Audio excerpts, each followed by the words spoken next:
So continuing to field more questions here for USMLE. Drowned in Games on one of my prior YouTube clips asks, do you think doing USMLE RX, then Amboss, then UWorld is a good idea, or is that too much, and should I stick with only two Qbanks? It's because he or she is asking this because I've made prior YouTube clips discussing doing the sequence of USMLE RX, then Amboss, potentially as a bridge, then UWorld. But I will address more consolidated the importance of the Qbanks sequence. So before we get started, please subscribe to my channel. I really appreciate it. Help grow this channel. Share with one of your friends prepping for USMLE. Help bring awareness to this channel. Hit the like button. Hit the bell if you want notifications. Find me on Instagram at Mehlman_medical, MEHLMAN_medical. Link is down below. And find us on Telegram. Recently created a Telegram group and channel. The links are down below. Now that I addressed the fucking question, which was about doing USMLE RX, then Amboss, then UWorld, or is that too much? Should you stick with just two Qbanks? The answer is it depends on how far out you are from your exam, how many hours in a day you can study, and how weak your foundation is. If you are within 6 months of your exam, UWorld is sufficient, okay? It's lengthy enough, about 3,800 questions, superfluous enough where that can pretty much suffice for most students, okay?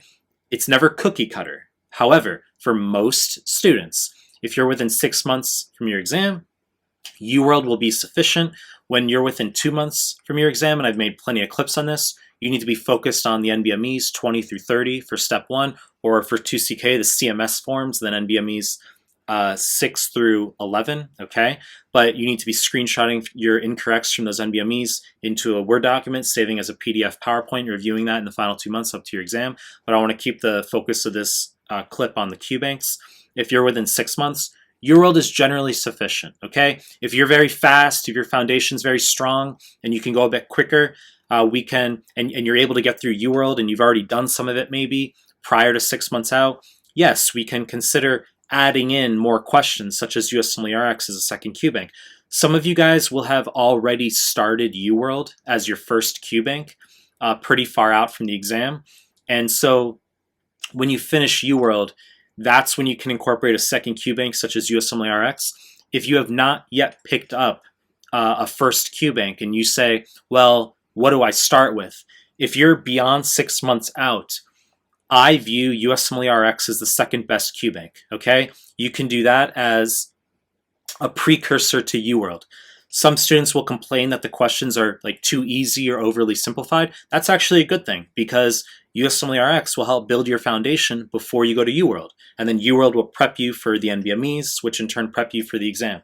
So if you're between 6 and 9 months out and you're looking to pick up a first Qbank, I would go with USMLE RX. You're going to go through that one. Then you're going to go into UWorld, then the NBMEs, then the real deal, as I just said.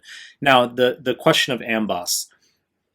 It can potentially function as a bridging agent between USMLE RX, which is also known as Qbanks, and UWorld if you are very fucking far out from your exam.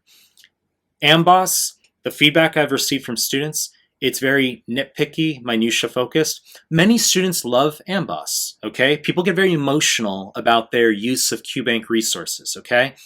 However, the library, which looks very nice on the surface, is hardcore overkill when we talk about information that's actually going to increase your score. You have to think about what your goal is. Is your goal strictly to increase your score as much as possible for the USMLE in the shortest amount of time possible? Or are you just looking to read tons of material that's going to be more potential energy but doesn't actually increase your score? And Amboss has a lot of potential energy, a lot of info, but doesn't contribute to that raw score augmentation. We need you focused on more consolidated explanations, not this ultra lengthy library. And if we are considering two Qbanks, as I've said, USMLE RX, then UWorld, then the NBMEs, then the exam.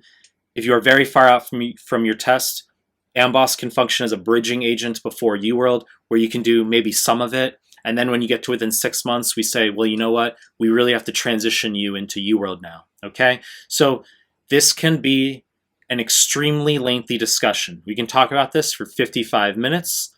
As I said, students get very emotional over the choice of Qbank and what they're prepping with. So I'm obviously going to make more content. You know the deal. If you like my stuff, subscribe to my channel, and I appreciate your time. That's it.